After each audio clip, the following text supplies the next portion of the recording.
난 이제 질렸어, 서연아. 네 병자 코스프레도, 네 창백한 얼굴도, 네 모든 불평불만도 전부다. 여러분, 상상이나 할 수 있으시겠습니까? 세상 가장 업신여김받던 여자, 병약하고 쓸모없다 여겨지던 한 여자가 사실은 월급 10억을 받는 슈퍼리치였다는 것을. 이것은 바로 김서현의 이야기입니다. 남편 박민준이 모든 자산을 빼앗고 다른 여자와 재혼하겠다며 잔인한 말을 남겼을 때 병상에 버려진 아내 서현은 그의 말을 듣고 있었습니다. 고급 빌라와 모든 자산, 내가 다 가져갈 거야. 내 미래의 새 아내에게 줘야 하거든. 그런데 이틀 뒤 무슨 일이 일어났을까요? 민주는 자신의 전 재산이 한순간에 사라지자 패닉에 빠져 서현에게 전화를 겁니다. 비밀을 감춘 이 여자, 서현이 어떻게 판을 뒤집었는지 여러분은 절대 믿지 못할 겁니다. 마음 단단히 먹으세요. 이번에는 가장 치욕적인 몰락을 목격하게 될 테니까요. 준비되셨다면 심호흡 한번 하시고 지금 바로 시작합니다. 병원의 VIP 병실, 차가운 공기는 소독약 냄새로 가득했고 이는 서현의 가슴 속에서 타오르는 뜨거운 분노와 선명한 대조를 이루었습니다. 그녀가 무기력하게 누워 창백한 얼굴을 하고 있는 것은 민준의 생각처럼 심각한 병 때문이 아니었습니다. 그것은 극심한 번아웃 때문이었습니다. 다국적 기술회사를 비밀리에 이끌면서 오만한 남편 앞에서는 평범한 가정주부인 척해야 하는 이중생활의 압박이 그녀를 지치게 한 것입니다. 5년 전 결혼한 이후로 서현은 자신의 재정 상태를 철저히 숨겨왔습니다. 그녀는 남편 민준이 스스로를 성공한 사업가이자 고급 주택의 주인이자 가정의 굳건한 기둥이라는 환상에 빠져 살도록 내버려 두었습니다. 하지만 빌라부터 자동차까지 그 모든 부는 사실 서현이 강 변호사 명의의 페이퍼 컴퍼니를 통해 위장해온 피땀 어린 결실이었습니다. 그녀가 그렇게까지 한 이유는 언제나 자신을 무시하는 민준의 그 보잘것없는 자존심을 지켜주기 위해서였습니다. 하지만 오늘 서현의 인내심은 마침내 바닥을 드러냈습니다. 병실 문이 거칠게 열리자 서현은 감고 있던 눈을 떴습니다. 박민준이었습니다. 하지만 혼자가 아니었습니다. 그의 곁에는 짙은 화장에 노출이 심한 옷을 입은 젊은 여자가 서 있었습니다. 민준과 똑같은 역겨운 오만함이 풍겨나왔습니다. 그 여자, 최윤하. 지금까지 서현이 소문으로만 들어왔던 민준의 내연녀였습니다. 민준은 냉소를 머금고 다가왔고 윤하는 문에 기댄 채 팔짱을 끼고 경멸적인 눈빛으로 서현을 위아래로 훑어보았습니다. 그들의 눈에 서현은 그저 귀찮고 더 이상 쓸모가 없어진 병든 여자일 뿐이었습니다. 민준은 의자를 끌어와 서현의 침대 곁에 앉았습니다. 그의 얼굴에는 걱정의 기색이라곤 조금도 없었고 오히려 혐오감과 억누를 수 없는 쾌감이 가득했습니다. 서현은 몸을 일으키려 애썼지만 현기증이 일었습니다. 그녀는 의문이 가득한 눈으로 남편을 바라보며 이 낯선 여자의 등장에 대한 설명을 기다렸습니다. 여긴 어쩐 일이야, 민준 씨. 서현의 목소리는 귓속말처럼 쉬어 있었습니다. 민준이 피식 웃었습니다. 그 웃음소리는 귀에 거슬렸고 서현은 속이 메스꺼워졌습니다. 어이구, 내 딱하고 사랑스러운 아내? 그걸 물어볼 용기가 아직도 남아있나? 이만하면 뻔한 거 아닌가? 작별 인사를 하러 왔지, 서현아. 서현은 심장이 세차게 내려앉는 것을 느꼈습니다. 언젠가 이런 날이 오리라 예상했지만 민준의 입에서 직접 듣는 것은 지독한 고통이었습니다. 작별 인사, 서현은 애써 평정을 유지하며 되물었습니다. 민준은 자리에서 일어나 창가로 걸어갔습니다. 마치 만원 관중 앞에서 연설이라도 하는 듯한 몸짓이었습니다. 그래, 작별 인사. 난 이제 질렸어, 서현아. 내 병자 코스프레도, 내 창백한 얼굴도, 내 모든 불평불만도 전부 다 나에겐 내 사업을 함께하고 지지해줄 여자가 필요해. 병원에 무기력하게 누워있는 짐 덩어리가 아니라. 민주는 몸을 돌려 윤하를 극적으로 가리켰습니다. 윤하를 봐, 건강하고 아름답고 활기가 넘치잖아. 이 여자가 바로 내 완벽한 아내감이야. 윤하가 콧방귀를 뀌며 서현을 향해 조롱하듯 손을 흔들었습니다. 서현은 숨이 막혔습니다. 가슴의 통증은 더 이상 피로 때문이 아니었습니다. 그것은 깊은 배신감에서 비롯된 것이었습니다. 그래서 나랑 이혼하겠다는 거야? 그녀가 묻자 눈물이 눈가에 고이기 시작했습니다. 민주는 큰 소리로 웃었습니다. 이번에는 더 크고 더 모욕적인 웃음이었습니다. 이혼. 걱정 마. 이미 다 처리했으니까. 어제 오후에 내 변호사가 이혼 소송을 제기했어. 넌 그냥 서명만 하면 돼. 간단하지? 그는 다시 다가와 서현의 얼굴에 자기 얼굴을 들이밀었습니다. 그의 목소리는 도끼 어린 속삭임으로 낮아졌습니다. 하지만 중요한 건 그게 아니야. 서현아. 내가 알아야 할 게 더 있어. 민주는 재킷 안주머니에서 두툼한 서류 뭉치를 꺼내 허공에 흔들었습니다. 우리의 모든 자산, 내가 지금까지 누려왔던 모든 것들. 그 고급 빌라, 스포츠카, 공동계좌, 모든 투자 상품들 전부 내가 가져왔어. 이미 명예 이전도 다 마쳤고 그 고급 빌라는 내 미래의 아내 유나에게 결혼 선물로 줬지. 넌 단 한 푼도 못 가져가. 내가 그렇게 만들었으니까. 민주는 다시 웃었습니다.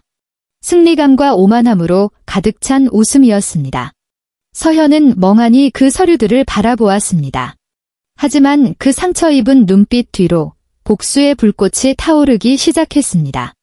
그녀는 아무것도 모르는 남편이 아내를 완벽하게 속인 재벌이라도 된 양의기양양해하는 꼴을 지켜보았습니다. 서현은 알았습니다. 지금 이 순간 민주는 스스로가 만든 무대 위에서 춤을 추고 있다는 것을.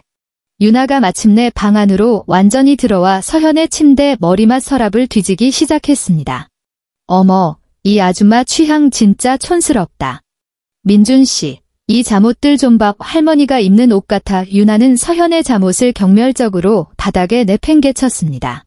민주는 그저 웃으며 말리지 않았습니다.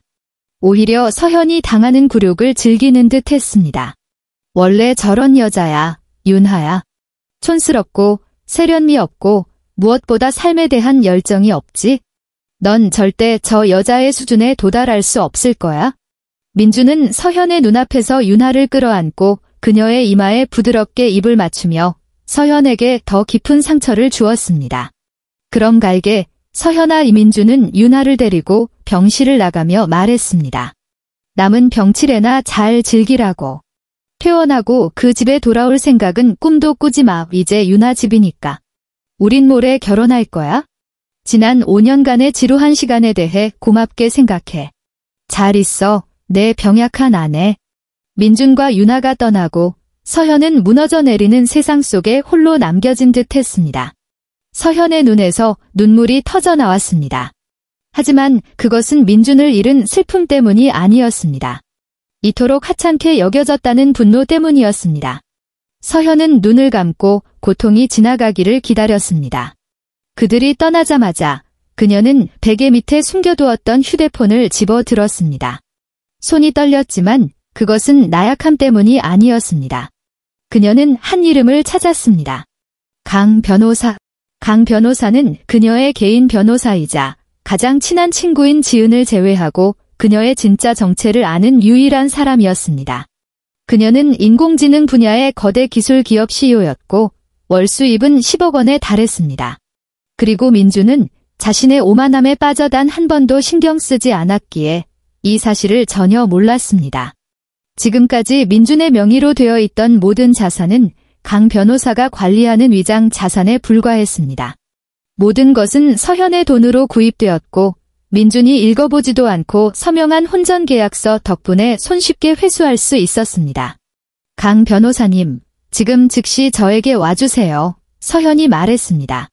그녀의 목소리는 더 이상 연약한 아내의 것이 아닌 차갑고 위험 있는 기업 총수의 목소리로 변해 있었습니다. 모든 자산 회수 서류를 가지고 오시고 박민준 씨에 대한 이혼 소송도 준비해 주세요. 소송은 반드시 오늘 안으로 제기해야 합니다. 자기가 병든 아내라고 불렀던 그 여자가 방금 자신에게 전쟁을 선포했다는 걸 알게 해줘야겠어요.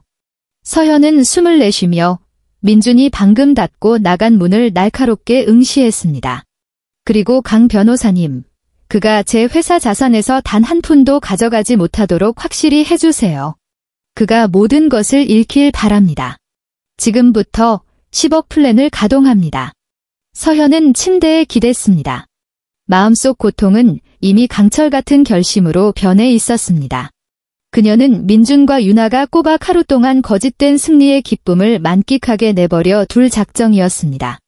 그들이 서현이 곧 되찾을 그 집에서 마음껏 축제를 벌이게 두십시오. 서현은 자신에게 부를 가져다 줄 수 있었던 여자를 버리고 그의 재산만을 노린 내연녀를 선택한 것을 민준이 평생 후회하게 만들겠다고 맹세했습니다. 서현은 눈을 감고 자신의 진짜 정체가 드러났을 때 자신을 그토록 무시했던 민준과 시어머니 박 여사의 표정을 상상했습니다. 그녀는 이 복수가 그들이 본 가장 비싼 쇼가 되게 할 것이었습니다. 서현의 월 수입 10억이 투자된 쇼. 그날 밤 차가운 병상에서 서현은 인내하는 아내의 연기를 멈추고 냉혹한 CEO로 다시 태어났습니다. 서현은 단 한순간도 낭비하지 않았습니다. 민준과 윤하가 문 밖으로 사라지자마자 그녀는 가장 친한 친구인 지은에게 전화를 걸었습니다. 지은은 서현이 현실 세계와 연결되는 유일한 다리였습니다.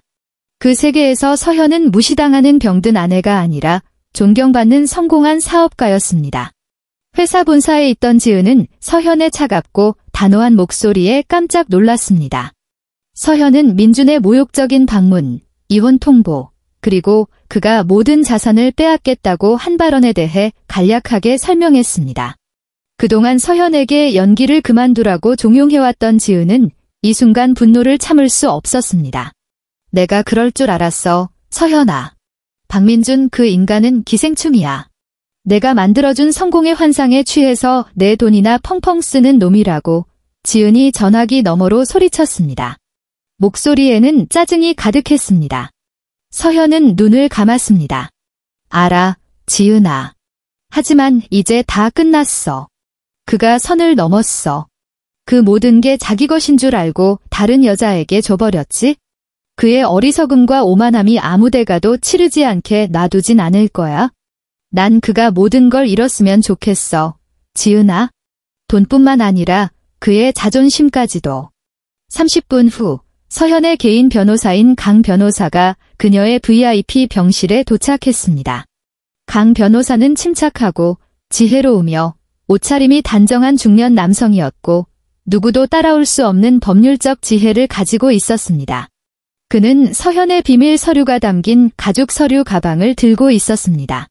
강 변호사는 침대에 누워있는 서현을 보았지만 그가 본 것은 나약함이 아니라 고객의 눈에서 타오르는 불꽃이었습니다. 김 대표님, 전화 받았습니다. 박민준 씨의 행동에 대해 깊은 유감을 표합니다. 어떻게 해드릴까요? 그가 정중하지만 충성심 가득한 목소리로 물었습니다. 서현은 강 변호사를 옆에 앉히고 10억 플랜에 대해 논의하기 시작했습니다. 그것은 소리를 지르거나 물리적인 충돌 없이 오로지 법적 수단을 통해 설계된 복수였습니다. 법원 명령, 은행 통지, 그리고 피할 수 없는 자산 회수를 통해서 말입니다. 서현은 민준이 자기 것이라고 주장하는 고급 빌라, 그가 자랑스러워하는 스포츠카 2대, 심지어 그가 운영하는 회사의 소수 지분까지 모든 주요 자산이 강 변호사가 전적으로 통제하는 법인체를 통해 구매되었다고 설명했습니다. 민준은 그저 취약한 신탁관계에 기반하여 사용자 또는 소수 소유자로 등기되어 있을 뿐이었습니다.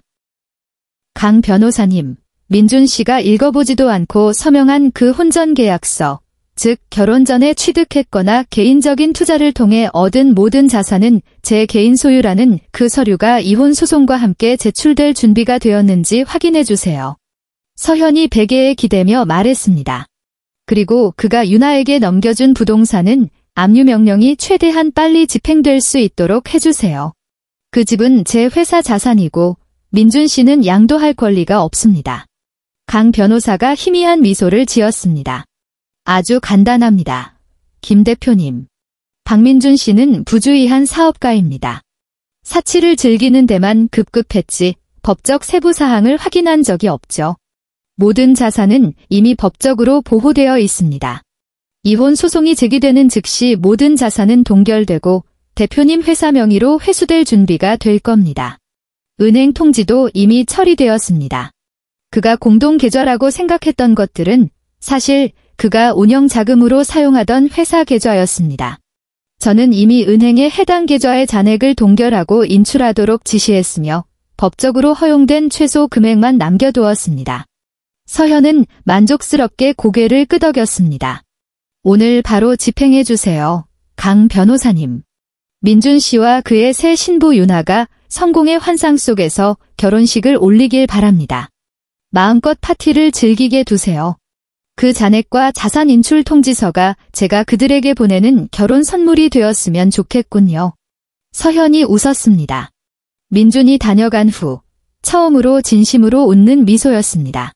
하지만 그 미소는 차갑고 잔인하며 계산적이었습니다. 그날 오후 지은이 서현의 병실로 와서 그녀의 옷과 퇴원 서류를 가져왔습니다. 서현은 퇴원을 고집했습니다. 이곳에 머무는 것은 민준에게 자신이 정말로 허약하다는 인상을 줄 뿐이라고 느꼈습니다. 돌아가야겠어, 지은아. 그 집이 아니라 본부로. 서현은 그녀가 일하고 고객을 만나는 데 사용하는 민준조차 그 존재를 모르는 비밀 아파트를 가리켰습니다. 나중에 민준 씨와 박 여사님이 TV에서 내 단독 인터뷰를 볼 수 있도록 해야 해. 그게 서프라이즈의 하이라이트가 될 테니까. 한편 시내의 한 고급 부티크에서 민준과 윤아는 결혼 준비에 한창이었습니다. 민준은 자신감이 넘쳤습니다. 그는 병든 아내를 버리고 자신이 자기 것이라고 믿는 모든 부를 빼앗고 야심찬 젊은 여자와 결혼함으로써 인생의 정점에 올랐다고 느꼈습니다. 윤아는 값비싼 웨딩드레스를 입어보고 있었습니다. 자기야, 그 고급 빌라 정말 내 이름으로 등기된 거 맞아? 윤아가 민준을 껴안으며 애교 섞인 말투로 물었습니다. 그 병든 여자가 무슨 문제라도 일으키는 거 아니야? 민준이 오만하게 웃었습니다. 당연하지, 자기야. 내가 사업을 바보같이 하는 줄 알아? 모든 자산을 안전하게 확보해놨어. 오늘 그 여자한테 이혼 서류도 보냈고 무기력하게 누워있을 때 말이야. 걔는 좋은 변호사 한 명 구할 능력도 없어. 서현이는 걱정 마. 이제 그냥 슬픈 과거일 뿐이니까. 민주는 휴대폰을 꺼내 은행 앱을 열고 윤아 앞에서 자신의 거대해 보이는 계좌 잔액을 과시했습니다. 봐, 자기야. 우리 돈 많아. 망설이지 말고 드레스 마음껏 사. 다른 한편 서현의 시어머니인 박 여사가 민준에게 전화를 걸었습니다. 박 여사는 서현이 평범한 집안 출신이라는 이유로 늘 그녀를 비꼬았고 민준이 서현과 이혼하기로 한 결정에 매우 지지적이었습니다. 민준아, 그 서현이라는 애 해결했다며 그녀가 기쁘게 물었습니다. 잘했다, 아들아. 그런 여자는 우리 집에 불행만 가져올 뿐이야. 윤아를 선택해. 걔가 훨씬 품이 있고 내 격을 높여줄 거야. 민준이 자랑했습니다. 물론이죠, 어머니. 걔는 아무것도 못 얻어요. 그 집은 이미 윤아에게 명예 이전했어요. 걱정 마세요. 걔가 퇴원하자마자 길거리에 나앉게 될 거라고 장담합니다. 박 여사는 큰 소리로 웃었습니다. 그들 두 사람, 박 여사와 민주는 서현의 고통을 축하하며 승리의 환상을 매 순간 즐기고 있었지만 자신들이 무력하다고 여겼던 한 여자가 배후에서 그들의 운명을 결정하고 있다는 사실을 전혀 알지 못했습니다. 저녁 무렵 서현은 이미 그녀의 비밀 아파트에 도착해 있었습니다. 그녀는 우아하고 값비싼 비즈니스 정장으로 갈아입고 권위 있는 분위기를 풍겼습니다. 그녀는 넓은 책상 앞에 앉았고 앞에 모니터에는 회사 실적이 급상승하는 그래프가 표시되어 있었습니다. 지은은 맞은편에 앉아 그녀의 극적인 변신에 감탄했습니다. 준비됐어, 서현아. 지은이 물 한 잔을 건네며 물었습니다. 민준 씨는 내일 결혼해. 그가 부자라고 느끼는 마지막 날이 될 거야. 서현은 천천히 물을 마셨습니다. 준비됐어.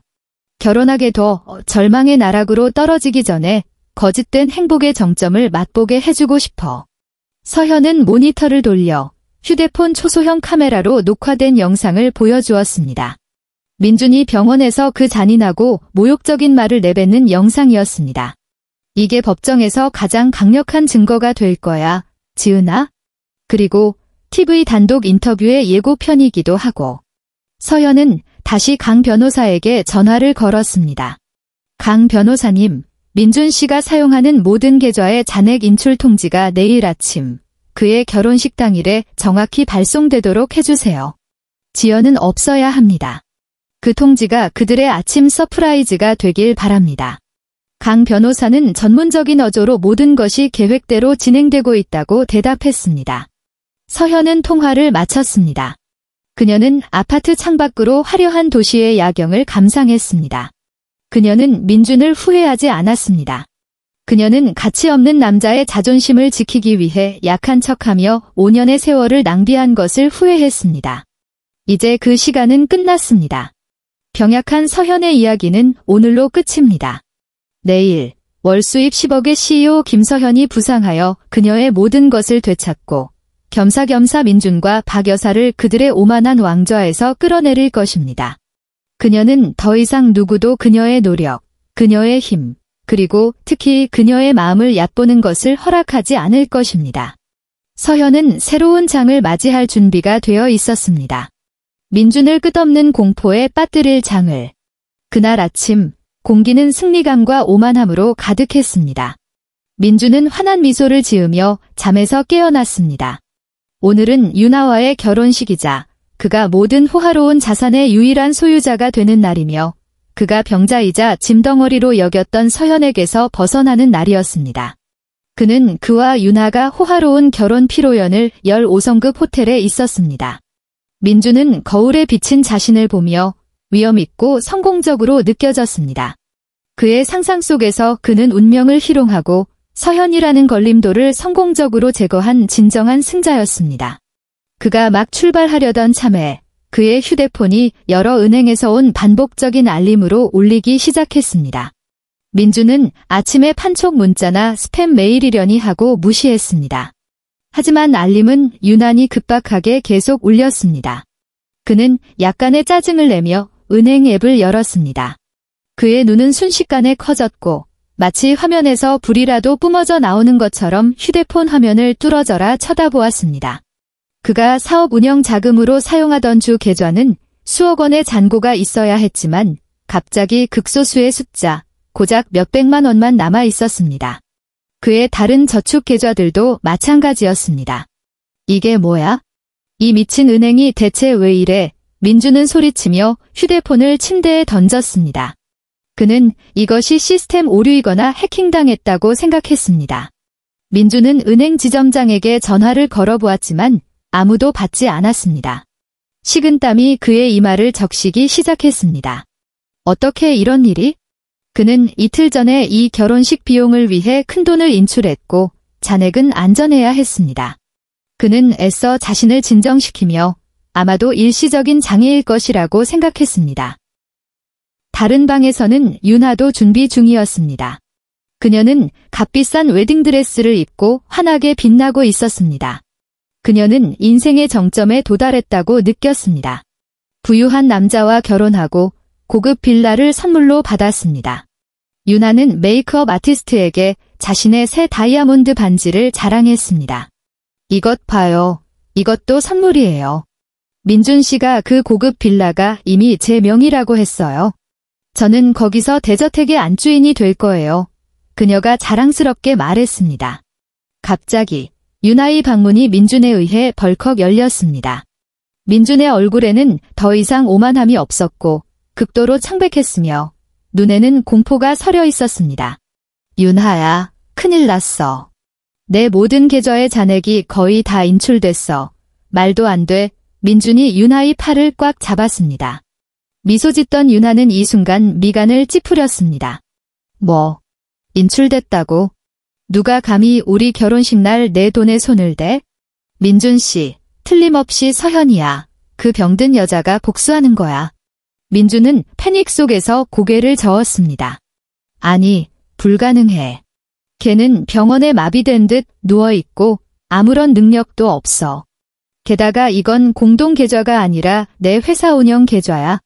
민준이 방 안을 서성이자 그의 공포는 윤하에게 전염되었습니다. 결혼식은 몇 시간 후에 시작될 예정이었고 그는 방금 호텔에 남은 비용을 지불할 현금이 부족하다는 것을 깨달았습니다. 한편 민준의 어머니 박 여사는 고향집에서 준비 중이었습니다. 그녀는 민준에게 축하 전화를 걸었고 목소리는 기쁨으로 가득했습니다. 내 아들, 오늘이 내 최고의 날이다. 드디어 그 재수없는 여자한테서 해방됐구나. 내가 유나랑 결혼한다니 엄마는 정말 기쁘다. 민준은 애써 당황스러움을 감추고 목소리를 가다듬었습니다. 네, 어머니, 감사합니다. 그런데 어머니, 은행에 기술적인 문제가 좀 생겨서요. 혹시 집에 현금 좀 있으세요? 좀 보내주실 수 있을까요? 나중에 갚겠습니다. 민준은 어머니에게 진실을 말할 용기가 없었습니다. 그는 박 여사가 길길이 날뛰며 결혼식을 망칠까 봐 두려웠습니다. 민준과 유나가 갑작스러운 재정적 공포와 싸우는 동안 서현은 그녀의 비밀 아파트에서 평화로운 아침을 즐기고 있었습니다. 그녀는 이미 강 변호사로부터 보고를 받았습니다. 모든 잔액 인출 지시는 아침 8시 정각에 성공적으로 시행되었습니다. 서현은 만족스럽게 웃었습니다. 완벽한 아침 서프라이즈였습니다. 그녀는 호화로운 서재 의자에 앉았고 똑같이 흥분한 지은이 그녀 곁에 있었습니다. 그 사람 반응이 어떨 것 같아? 지은아, 서현이 허브차를 마시며 물었습니다. 지은이 피식 웃었습니다. 민준 씨는 지금쯤 머리 없는 파리처럼 날뛰고 있을 거야. 이게 무슨 영적인 사건인 줄 알겠지. 자기가 버린 병든 아내가 이 모든 것의 배후라고는 절대 생각 못할걸. 지은은 자랑스럽게 서현을 보았습니다. 이제 내가 준비할 차례야. 메이크업과 의상팀이 곧 도착할 거야. 오늘 밤 단독 인터뷰에서 내 등장은 진짜 핵폭탄이 되어야 해. 그 단독 인터뷰는 서현의 비밀 무기였습니다. 그녀는 자신의 회사의 성공과 글로벌 확장 계획에 대해 이야기하도록 초대받았습니다. 그녀는 단 하나의 조건만 제시했습니다. 인터뷰는 황금 시간대에 방송되어야 하며 그녀가 자신의 인생에 대한 이야기를 약간 공개할 것이라는 것이었습니다. 목적은 단순히 부를 과시하는 것이 아니라 민준과 박 여사 앞에서 자신의 진짜 정체를 공개적으로 드러내고 서현이 가난하고 약한 여자라는 그들의 환상을 완전히 박살내는 것이었습니다. 오후, 민준과 유나의 결혼식은 소란스러운 분위기 속에서 거행되었습니다. 하지만 민준의 억지 미소 뒤에는 그를 계속해서 잠식하는 불안감이 있었습니다. 그는 계속해서 휴대폰을 보며 은행이나 변호사의 답을 기다렸지만 아무 소식도 없었습니다. 그는 호텔 직원과 공급업체 비용을 지불하기 위해 수중에 있는 모든 현금을 쏟아부어야 했습니다. 유나는 뭔가 잘못되었다는 것을 느꼈지만 애써 평정을 유지했습니다. 그녀는 오직 박민준의 아내라는 새로운 신분과 그녀를 기다리고 있는 고급 빌라의 약속에만 집중했습니다. 민준과 유나가 하객들과 사진을 찍고 있을 때 강 변호사가 호텔 로비에 나타났습니다. 그는 손님으로 온 것이 아니라 서현의 대리인으로 온 것이었습니다. 강 변호사가 침착하고 단호하게 민준에게 다가가자 민준의 얼굴은 즉시 굳어졌습니다. 강 변호사님, 무슨 일이십니까? 결혼식에 오셨습니까? 그가 애써 미소를 지으며 물었습니다. 강 변호사는 그의 미소에 응하지 않았습니다. 박민준 씨, 제 의뢰인 김서현 씨를 대신하여 왔습니다. 오늘 저희는 정식으로 이혼 소송을 제기했으며 이것은 당신에게 보내는 법원 소장입니다. 강 변호사는 두툼한 봉투를 건넸습니다. 이 소송에는 당신이 지금까지 사용해온 제 의뢰인의 회사 명의로 등기된 모든 부동산 및 차량 자산을 동결하고 회수하는 통지서가 첨부되어 있습니다. 당신이 당신 것이라고 주장하는 그 집과 당신이 운전하는 스포츠카를 포함해서 말입니다.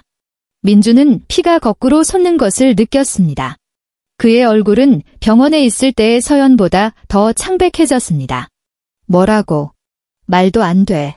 그 자산들은 내 거야. 서현이는 그렇게 많은 돈이 없어. 걔는 그냥 내가 먹여 살리는 병든 여자일 뿐이라고 그가 소리 높여 외쳤습니다. 강 변호사는 고개를 저었습니다. 김서현 씨는 이노테크 글로벌의 CEO입니다. 현재 수조 원 가치의 기술 회사죠. 당신이 지난 5년간 누려온 모든 자산은 당신이 직접 서명한 혼전 계약서를 통해 위장된 회사 자산입니다. 당신은 단지 사용권을 가졌을 뿐입니다. 박민준 씨, 그리고 그 사용권은 오늘부로 유기와 모욕죄로 제기된 이혼 소송과 함께 철회되었습니다.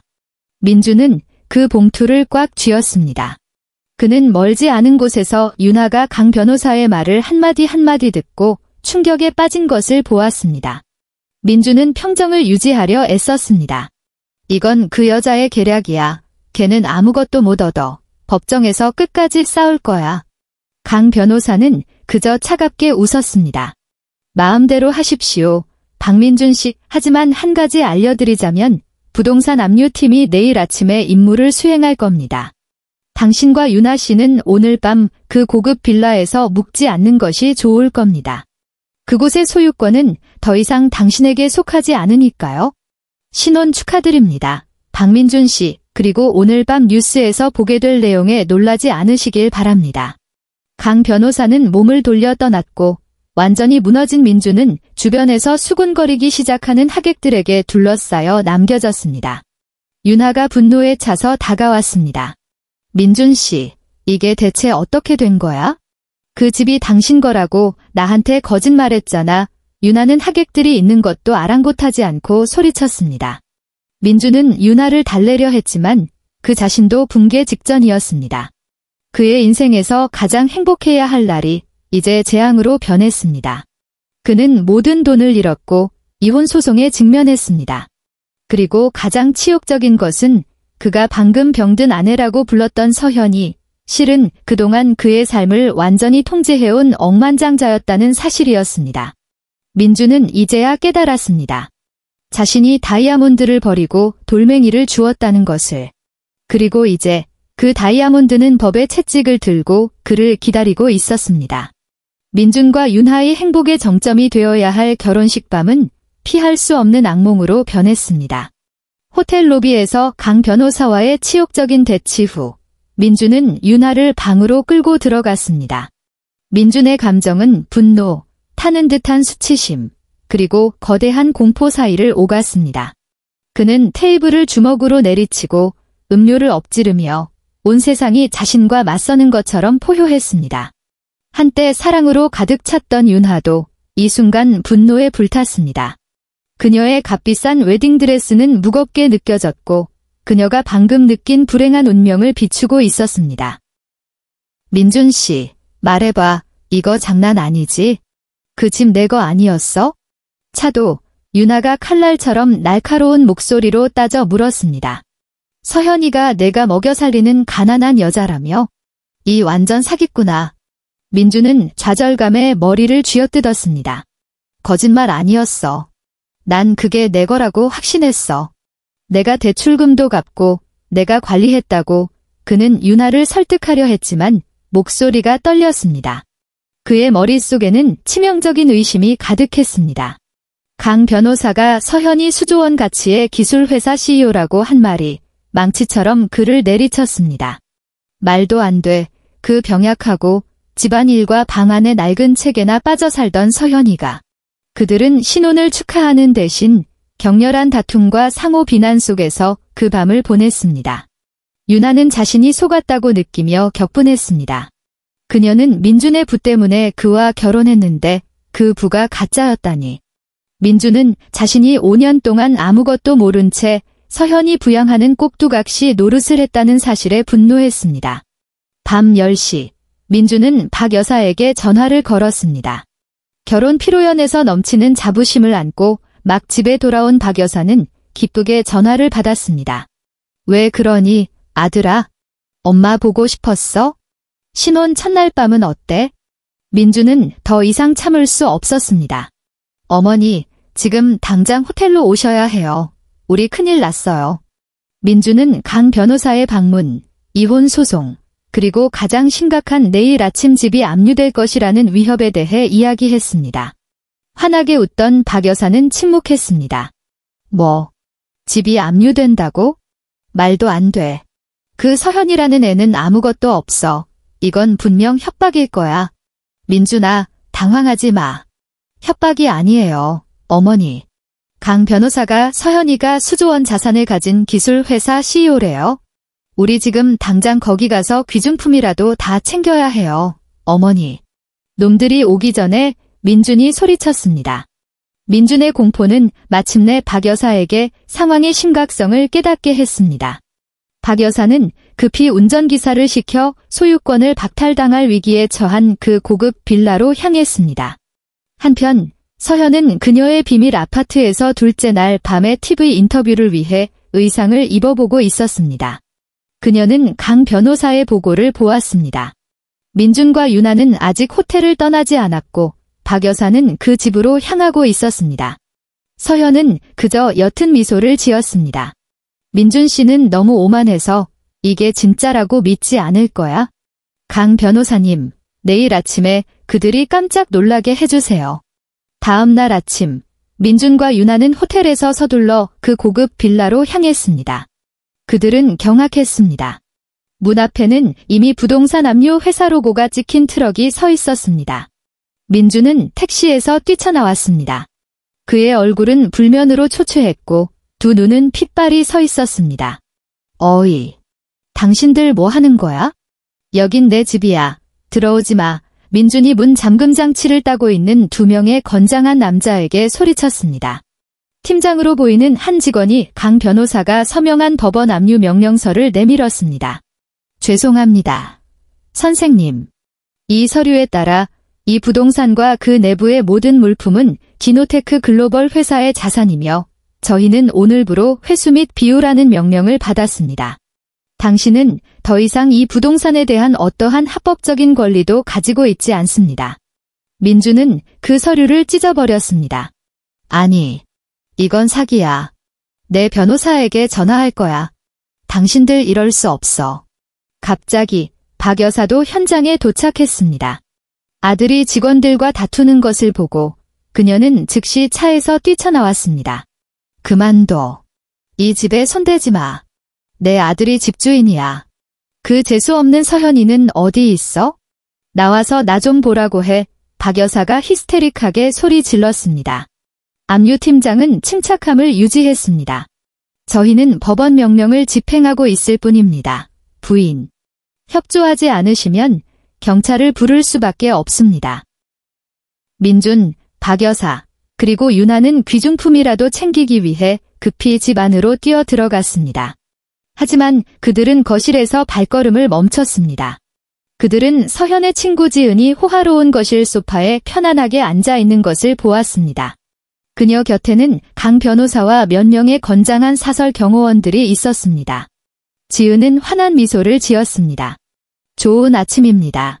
박민준 씨, 유나 씨, 그리고 박 여사님. 지은은 일부러 친절한 어조로 인사를 건넸습니다. 결혼 축하드려요. 결혼 타이밍이 아주 최악이라 유감이지만요. 저희는 서현이의 늦은 결혼 축하 선물을 받으러 왔습니다. 민주는 떨리는 손가락으로 지은을 가리켰습니다. 지은이, 너. 내가 서현이의 앞잡이구나. 내 아내는 어디 있어? 나오라고 해. 내가 얘기 좀 해야겠어. 지은은 뜨거운 커피를 한 모금 마셨습니다. 서현이는 여기 없어요. 민준 씨, 그녀는 이런 저급한 촌극에 낭비할 시간이 없을 만큼 바쁘거든요. CEO잖아요. 기억하시죠? 하지만 그녀가 말을 남겼어요. 당신의 모든 개인 물품은 4개의 상자에 담아 길가에 둘 거라고. 나머지는 저희가 압류해야 할 회사 자산입니다. 박 여사가 히스테릭하게 소리쳤습니다. 개인 물품. 아니, 이 가구들, 이 장식품들, 이 화병, 이건 다 우리 거야. 우리가 썼다고. 강 변호사가 한 걸음 앞으로 나섰습니다. 죄송합니다. 박 여사님. 모든 가구, 그림, 전자제품, 심지어 테이블 위에 저 화병까지 모두 회사 위장 사무용품으로 기록되어 있으며 전부 김서현 대표의 회사 명의로 구매되었습니다. 박민준 씨는 그의 옷, 면도기, 그리고 칫솔에 대한 권리만 가지고 있습니다. 그뿐입니다. 민주는 세상이 무너지는 것을 느꼈습니다. 그는 유나를 돌아보았고 이 순간 그녀는 혐오와 분노가 섞인 눈빛으로 그를 쳐다보고 있었습니다. 유나는 민준이 정말로 아무것도 없다는 것을 그가 자랑하던 모든 부가 그저 빌린 자산이었다는 것을 깨달았습니다. 사기꾼. 민준 씨. 당신 부자라고 하지 않았어? 성공한 사업가라며? 알고 보니 당신 입으로 병든 아내라고 부르던 그 여자한테 기생해서 사는 기생충이었잖아. 유나는 다이아몬드 반지를 빼서 민준의 얼굴에 던졌습니다. 난 더 이상 당신과 엮이고 싶지 않아. 이혼해. 유나는 집 밖으로 뛰쳐나가 이중의 절망에 빠진 민준을 남겨두었습니다. 그는 압류당일에 새 신부에게 버림받았고 모든 재산도 한순간에 물거품이 되었습니다. 박 여사는 민준을 껴안고 지은과 강 변호사를 향해 소리쳤습니다. 제발 이 집만은 가져가지 마세요. 우린 살 곳이 없어요. 서현이는 너무 악독해. 어떻게 이럴 수가 있어? 이 은혜도 모르는 년. 지은은 자리에서 일어나 박 여사와 민준을 차갑게 바라보았습니다. 왜냐고요? 스스로에게 물어보세요. 박 여사님. 당신과 당신 아들은 서현이가 가장 약해졌을 때 그녀를 모욕했고 당신들은 그녀를 재수 없는 여자, 짐덩어리라고 불렀고 그녀가 입원했을 때 비웃었죠. 지금 서현이가 하는 건 범죄가 아니에요. 이건 월급 10억짜리 법적 정의입니다. 혼란 속에서 절망에 빠진 민주는 휴대폰을 꺼내 새로운 번호로 서현에게 전화를 걸었습니다. 그는 이 모든 것을 취소해달라고 애원하고 빌고 간청하고 싶었습니다. 전화가 마침내 연결되었고 저편에서는 전 남편의 공포에 질린 목소리가 들려왔습니다. 서현아, 나야, 민준이야. 제발 이 모든 것 좀 멈춰줘. 부탁이야. 내가 잘못했어. 이 집만은 뺏어가지 마. 유나랑 결혼도 취소할게. 너한테 돌아갈게. 내가 너를 돌봐줄게. 민준이 울먹이며 애원했습니다. 한편 TV 인터뷰를 위해 화장을 받던 서현은 차분하게 휴대폰을 들고 있었습니다. 나한테 돌아온다고? 나를 돌봐준다고? 서현이 웃었습니다. 그것은 더 이상 고통스러운 웃음이 아닌 승리의 웃음이었습니다. 난 간병인 필요 없어. 민준 씨, 내가 필요한 건 자유야. 그 집은 이미 압류됐고 유나도 널 떠났어. 그리고 그거 알아? 나 더 이상 아프지 않아? 알고 보니 내 병의 근원이 바로 당신이었더라고. 서현아, 제발. 집이 아니라면 내 돈이라도 돌려줘. 나 이제 아무것도 없어. 서현은 잠시 침묵했습니다. 내 돈. 그 돈은 한 번도 내 것이었던 적이 없어. 민준 씨, 그건 내 회사 거야. 넌 그냥 빌려 썼을 뿐이고 이제 내가 그 대출금을 회수한 거야. 이제 경호원들이 당신과 박 여사님을 끌어내기 전에 그 집에서 즉시 나가줬으면 좋겠어. 당신의 진짜 새로운 삶을 즐겨봐. 민준 씨 가짜 가면도 내 돈도 없는 삶을. 서현은 전화를 끊었고 만족스러운 미소가 그녀의 입가에 떠올랐습니다. 민준의 휴대폰이 바닥에 떨어졌습니다. 그는 지은과 강 변호사를 돌아보았고 그의 얼굴에는 후회가 가득했습니다. 그는 방금 모든 것을 잃었습니다. 그리고 가장 고통스러운 것은 그가 방금 애원한 상대가 이틀 전에 그가 병든 아내라고 모욕했던 바로 그 여자였다는 사실이었습니다.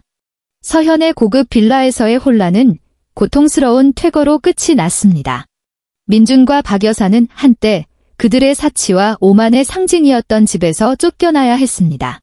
그들은 길가에 서 있었고 옆에는 민준의 얼마 남지 않은 개인 물품이 담긴 낡은 상자 4개가 놓여 있었습니다. 그들의 얼굴에는 실패의 먼지와 견딜 수 없는 수치심이 묻어 있었습니다. 박 여사는 히스테릭하게 울며 자신이 받은 대우를 받아들이지 못했습니다. 민준아, 이건 불공평해. 그 여자가 어떻게 그렇게 많은 돈을 가질 수 있어? 걔는 분명 악마랑 거래했을 거야. 우리 이제 어디서 살아, 아들아? 엄마는 허름한 데서 살기 싫어. 박 여사가 민준의 가슴을 치며 소리쳤습니다. 여전히 유나의 배신과 자신이 빈털터리가 되었다는 잔인한 현실에 잠겨있던 민준은 이 순간 어머니의 분노를 마주하는 것 외에는 선택의 여지가 없었습니다. 진정하세요, 어머니. 제가 다른 변호사를 찾을게요. 강 변호사보다 더 유능한 사람으로. 법정에서 서현이와 끝까지 싸울 거예요. 그가 소리쳤지만 그의 목소리도 절망으로 가득 차 있었습니다. 그들은 결국 민준이 서현과 결혼하기 전에 살았던 허름한 전셋집으로 택시를 타고 갈 수밖에 없었습니다. 그 집은 유일하게 민준의 명의로 된 재산이었고 돌아가신 아버지의 유산이었으며 그 상태는 지난 5년간 누렸던 호화로움과는 거리가 멀었습니다. 박 여사는 길 내내 서현을 불평하고 저주했습니다. 그들이 좁고 먼지투성이인 전셋집에 도착했을 때 그들을 맞이한 것은 숨막히는 어둠과 정적이었습니다. 이 전셋집은 그들이 방금 떠나온 고급 빌라와 극명한 대조를 이루었습니다. 민준과 박 여사가 절망에 빠져 있는 동안 서현은 그녀의 공개적인 등장을 준비하느라 바빴습니다. 그녀는 더 이상 허약하게 누워있는 사람이 아니었습니다. 우아한 이브닝 드레스를 입고 완벽한 화장을 한 서현은 승리의 여신처럼 보였습니다. 그녀의 친구 지은은 감탄의 눈빛으로 그녀를 동행했습니다. 그 단독 인터뷰는 황금 시간대에 정확히 맞춰졌고 그때는 대부분의 사람들 민준과 박 여사를 포함하여 이 TV 앞에 앉아 있을 시간이었습니다. 이만하면 됐어, 지은아? 나 잔인한 CEO처럼 보여. 서현이 환한 미소를 지으며 물었습니다. 지은은 고개를 저었습니다. 넌 정의로운 CEO처럼 보여? 내 스스로 정의를 실현했잖아, 서현아. 동시에 민준 씨와 박 여사님에게 그들 인생에서 가장 비싼 교훈을 줬지. 지은은 서현에게 다이아몬드 목걸이를 건넸습니다. 이건 내 행운의 목걸이야. 이제 내 진짜 왕관을 보여줄 시간이야. 화려한 TV 스튜디오에서 서현은 유명한 진행자와 단독 인터뷰를 가졌습니다. 인터뷰는 순조롭게 진행되었고 그녀의 혁신적인 회사의 사업 전략에 대해 논의했습니다. 마지막으로 진행자는 개인적인 주제로 넘어갔습니다. 김 대표님, 정말 훌륭한 여성이십니다. 화려한 경력을 가지고 계시죠. 하지만 최근 개인적인 삶에 약간의 파란이 있었다고 들었습니다. 시청자들과 공유해 주실 수 있을까요? 서현은 심호흡을 했습니다.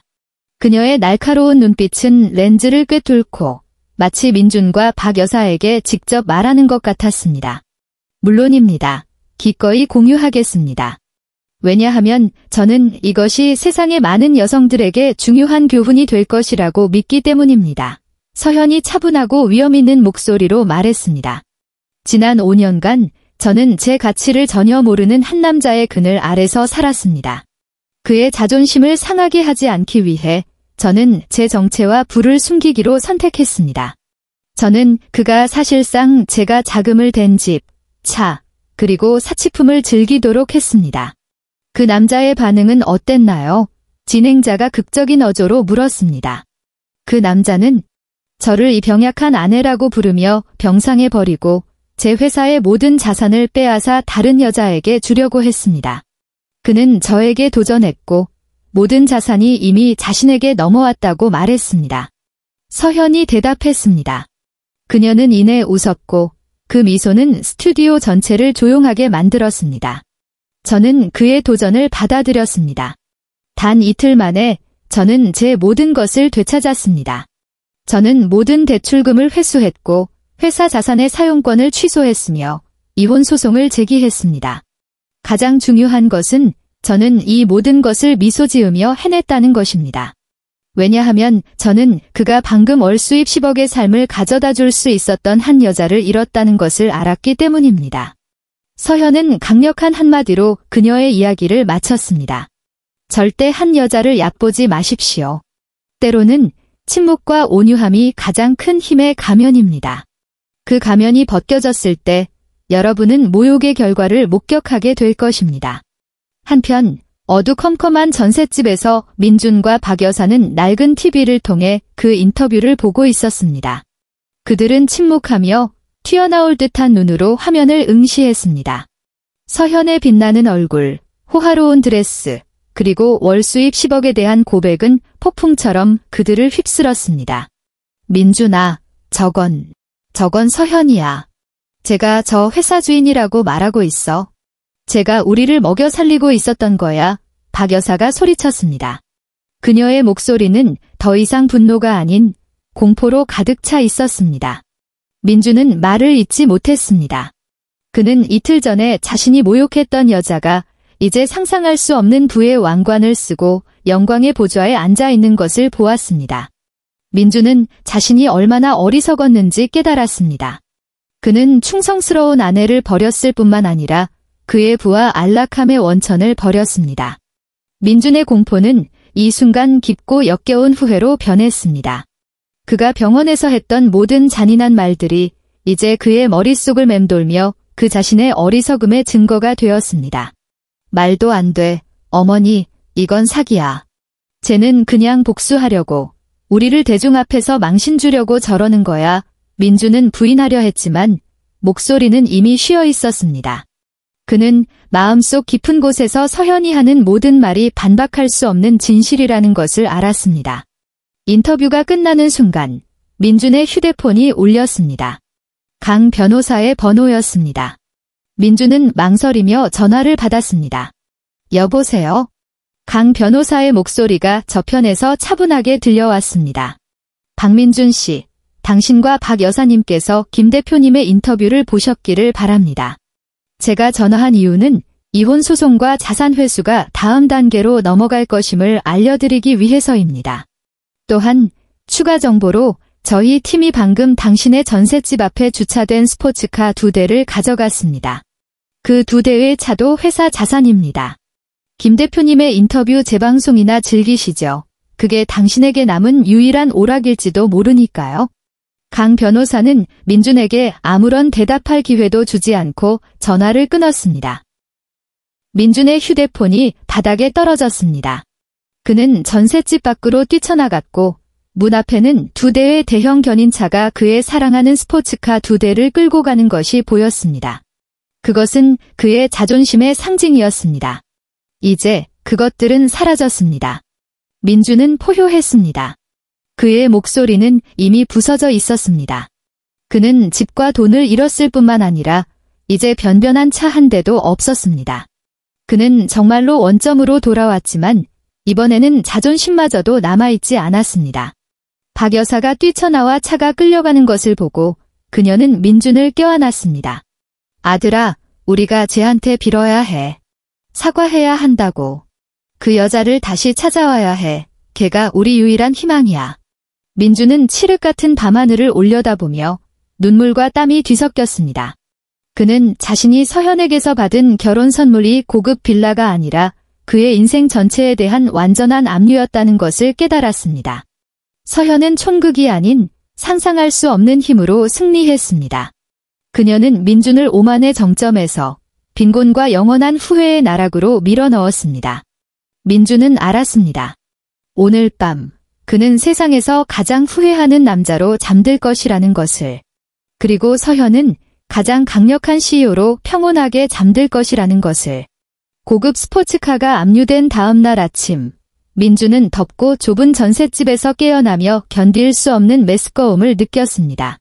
그는 이 잔인한 현실을 소화하려 애썼습니다. 그 악몽은 진짜였습니다. 그렇다. 민준, 그 오만하고 자신감 넘치던 남자는 이제 빈털터리가 되었다. 그의 옆에는 박 여사가 여전히 부은 얼굴로 잠들어 있었고 품에는 그녀가 값비싼 보석이라고 믿었던 가방을 껴안고 있었습니다. 사실 그 대부분도 서현의 자산 목록으로 구매된 것이었습니다. 민준의 재정적 공포는 극에 달했습니다. 그는 자산을 잃었을 뿐만 아니라 명성도 잃었습니다. 그날 아침 그는 몇몇 사업 파트너에게 돈을 빌리기 위해 연락을 시도했지만 모든 전화는 받지 않았습니다. 몇몇 파트너는 심지어 조롱하는 이모티콘과 함께 어젯밤 서현의 TV 인터뷰에 대해 묻는 짧은 문자를 보내왔습니다. 민준은 서현이 법적으로 뿐만 아니라 사회적으로도 자신을 공격했다는 것을 깨달았습니다. 민준은 삐걱거리는 침대에서 내려와 부엌 식탁이 텅 비어 있는 것을 발견했습니다. 그는 시끄러운 작은 냉장고를 열었고 안에는 물과 마른 치즈 한 조각뿐이었습니다. 그는 배고픔을 느꼈습니다. 이전의 고급 빌라에서는 서현이나 가사도우미가 준비한 풍성한 아침 식사에 익숙했습니다. 이제 그는 인스턴트 커피 한 잔을 타기 위해 안간힘을 써야 했습니다. 민준이 우울증과 굶주림에 시달리는 동안 박 여사가 졸린 눈으로 깨어났습니다. 민준아, 우리 이대로는 안 돼. 엄마가 뭐라도 해야겠어? 우리 걔한테 가서 걔 발밑에 무릎 꿇고 빌어야 해. 박 여사가 소리쳤습니다. 민준은 고개를 저었습니다. 소용없어요, 어머니. 강 변호사가 걔는 우리를 만나고 싶어 하지 않고 변호사를 통해서만 처리하고 싶다고 했어요. 서현이는 정말 변했어요. 아주 잔인해졌다고요, 어머니. 걔는 더 이상 우리가 알던 그 여자가 아니에요. 내가 걔를 그렇게 만든 거 아니야. 걔가 잔인해진 건 너 때문이야. 민준아, 박 여사는 자신에게도 잘못이 있다는 것을 알면서도 큰 소리로 반박했습니다. 내가 걔가 아플 때 버리지 않았다면, 우리가 걔를 모욕하지 않았다면 우리가 이 지경까지 오지는 않았을 거야. 후회가 박 여사의 마음속에 스며들기 시작했습니다. 양심의 가책 때문이 아니라 그들이 감당해야 할 재정적 결과 때문이었습니다. 그들이 말다툼하는 동안 구석에 있던 낡은 TV가 켜졌습니다. 서현의 친구 지은이 인기 있는 아침 토크쇼에 출연했습니다. 지은은 화제가 되고 있는 서현의 이혼 사건에 대해 더 자세한 설명을 해달라는 요청을 받았습니다. 민준과 박 여사는 즉시 조용해졌고 그들은 창백한 얼굴로 TV를 뚫어져라 쳐다보았습니다. 지은은 세련되고 자신감 있는 모습으로 우아한 스튜디오 소파에 앉았습니다. 안녕하세요. 지은 씨 친구이신 서현 씨의 이혼 사건이 정말 대중의 이목을 끌고 있습니다. 박민준 씨가 정말로 이혼당하고 그가 자랑하던 모든 자산을 잃었다는 것이 사실인지 확인해 주실 수 있을까요? 진행자가 물었습니다. 지은은 차분하게 미소 지었습니다. 네, 맞습니다. 서현이가 이혼 소송을 제기했고 집, 차량, 그리고 박민준 씨가 보유하던 대부분의 현금을 포함한 모든 자산이 서현이의 회사 명의로 회수되었습니다.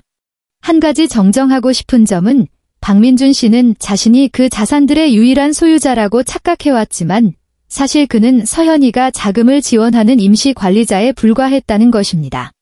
전셋집에 있던 민준의 얼굴은 더욱 창백해졌습니다. 박 여사는 아들의 팔을 꽉 잡았습니다. 민준은 지은의 입에서 나오는 모든 말이 자신의 명성이라는 관에 박히는 못이라는 것을 알았습니다. 진행자가 계속해서 말했습니다. 저희는 또한 김서현 씨가 병원에 유기되고 전 남편에게 모욕을 당했다고 들었습니다. 이 주장을 뒷받침할 증거가 있나요? 지은은 고개를 끄덕였습니다. 물론입니다. 저희는 박민준 씨가 병원에 와서 서현이를 병약한 아내라고 모욕하고 자산 인수를 선언했을 때의 영상과 녹음 증거를 가지고 있습니다. 저희는 이 모든 증거를 법정에 제출할 것입니다. 하지만 대중에게 교훈을 주기 위해 서현이가 일부 녹음 파일을 재생하는 것을 허락했습니다. 극적인 침묵 후 민준의 조롱과 모욕으로 가득 찬 목소리가 전국에 선명하게 울려 퍼졌습니다. 어이, 이 병약한 아내야. 내가 이혼 소송 걸었어. 고급 빌라랑 모든 자산, 내가 다 가져갈 거야. 내 미래의 새 아내에게 줘야 하거든. 하하. 민준과 박 여사는 소파에서 움츠러들었습니다. 그 녹음 파일은 피할 수 없는 치욕이었습니다. 민준은 귀를 막았습니다. 아니, 어머니, TV 꺼요. 그가 소리쳤습니다. 하지만 박 여사는 굳어서 움직일 수 없었습니다. 그녀는 한때 오만했던 민준의 얼굴이 이 순간 TV에서 잔인하고 거짓말하는 남자로 선명하게 그려지는 것을 보았습니다. 진행자가 한숨을 쉬었습니다. 정말 잔인하군요. 그렇다면 박민준 씨가 아내가 억만장자라는 사실을 과소평가한 것만으로 48시간도 채 안 되어 자신의 자존심을 포함한 모든 것을 잃었다고 말할 수 있겠군요. 맞습니까? 지은은 진지한 표정으로 카메라를 응시했습니다. 정확합니다. 서현이는 감정적으로 행동한 것이 아니라 원칙에 따라 행동했습니다. 그녀는 부, 권력, 그리고 자유가 모두 자기 자신에게 속하며 어떤 남자도 모욕적인 방식으로 그것들을 빼앗을 권리가 없다는 것을 증명하고 싶었습니다. 박민준 씨는 그가 받아야 할 대가를 받은 것입니다. 그는 오만함과 한 여성의 가치에 대한 무지 때문에 모든 것을 잃었습니다. 지은의 말이 끝나자마자 민준은 박 여사로부터 증오의 찬 시선을 느꼈습니다. 박 여사는 자리에서 일어나 떨리는 손가락으로 민준을 가리켰습니다. 너, 내가 우리를 망쳤어, 민준아. 내 그 주둥이 때문에 우리 이제 아무것도 못 얻게 됐잖아. 엄마는 내가 부끄러워. 정말 부끄럽다고. 민준은 자신을 변호하려 했습니다. 몰랐어요, 어머니. 맹세코, 걔가 그렇게 부자인 줄 몰랐다고요. 걔는 항상 수수하게 입고 항상 아프다고 했는데 제가 어떻게 알아요? 내가 걔한테 전혀 관심이 없었으니까 박 여사가 반박했습니다. 넌 오직 너 자신밖에 몰랐어. 이제 온 나라가 우리가 누군지 알게 됐고 우리는 웃음거리가 됐다고. 다음 날 민준과 박 여사는 일자리를 구하기 시작할 수밖에 없었습니다. 한때 사업가이자 회사 소유주였던 민준은 이제 빌린 차로 배달하는 일자리를 겨우 구할 수 있었습니다. 그리고 한때 부티크와 고급 살롱의 단골이었던 사교계 명사 박 여사는 이제 도시 구석의 편의점 점원이라는 잔인한 현실을 받아들여야 했습니다. 그들은 매일 굴욕을 삼켜야 했습니다. 몇몇 손님들은 서현의 인터뷰와 토크쇼에서 그들을 알아보고 동정의 눈길을 보내거나 심지어 날카로운 조롱을 던졌습니다. 민준과 박 여사는 서현의 복수가 단지 돈에 관한 것이 아니라 모욕에 관한 것이었음을 깨달았습니다.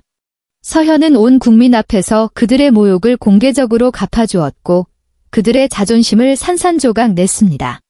그들은 이제 깊은 후회 속에서 살아가며 자신들이 잔인하게 버렸던 그 여자가 그들의 유일한 보호막이자 사치스러운 삶의 원천이었다는 것을 깨달았습니다.